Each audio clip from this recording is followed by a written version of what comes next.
का साड़ी पहन के आए और मधुबनी सिल्क और पेंटिंग के बढ़ावा के लिए आपने क्या घोषणा की? आप राजनीति करने गए थे या जनता को आंख में धूल झोंकने गए थे? तो आपने आंख में धूल झोंकने का काम तो बीजेपी का काम ही है।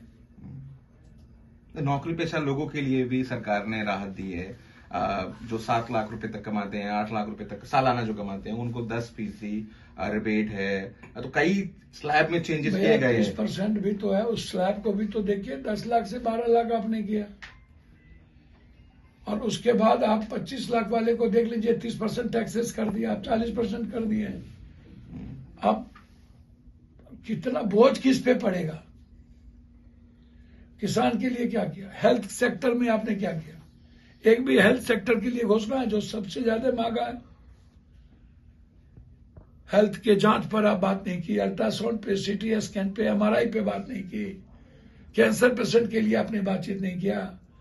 आप है मनरेगा में पैसा भी कम कर दिया गया इस बार। वही बात तो मैं कह रहा हूं, मनरेगा में जो मजदूरों को सबसे ज्यादा पैसे की जरूरत थी उसमें कम कर दिया, जिससे कॉमन मैन को, मजदूरों पर आप हमला कर रहे हैं।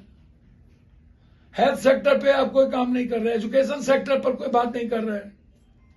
आप उनसे पूछे ना जो 11 दे रहा है नंबर। आप बताइए, आप कितने नंबर देंगे? किसको? इस बजट को। इस बजट को मैक्सिमम 3, 2, अच्छा 4, और लोग तो 0 बोलेंगे, हम तो 4 पर भी दे रहे हैं। नहीं, सरकार की तरफ से कहा जा रहा है कि तमाम बीजेपी सांसद जाएं और लोगों को बताएं कितना बढ़िया बजट है, लोगों को राहत मिलेगी, मिडिल क्लास के लिए बजट आया है। भैया गणेश भगवान को दूध पिला दिए थे ये, जब बैठले बैठले भोला बाबा को, गणेश भगवान को। तो ये क्या बताएंगे जनता को जाकर के कि भ्रष्टाचार खत्म करने के लिए कुछ उपाय लाया है? क्या बताएंगे ये जनता को जाकर के कि फैक्ट्री के लिए, रोजगार के लिए बढ़ावा दिया है, अग्निवीर समाप्त कर दिया है, संविदा जैसी चीज को खत्म कर दी गई है, एग्जामिनेशन फेयर एंड फेयर की बात की है। ये जनता को क्या बताएंगे? कौन सा बजट है?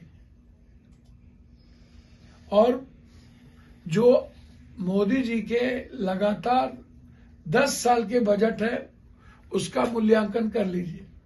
जब जब जो घोषणा हुई, 70 से 80% उस घोषणा, उस वादे पूरे भी नहीं हुए, उसको टच भी नहीं किया गया। फिर नए वादे सब विभाग दिखा दिए गए। बस ये तो है।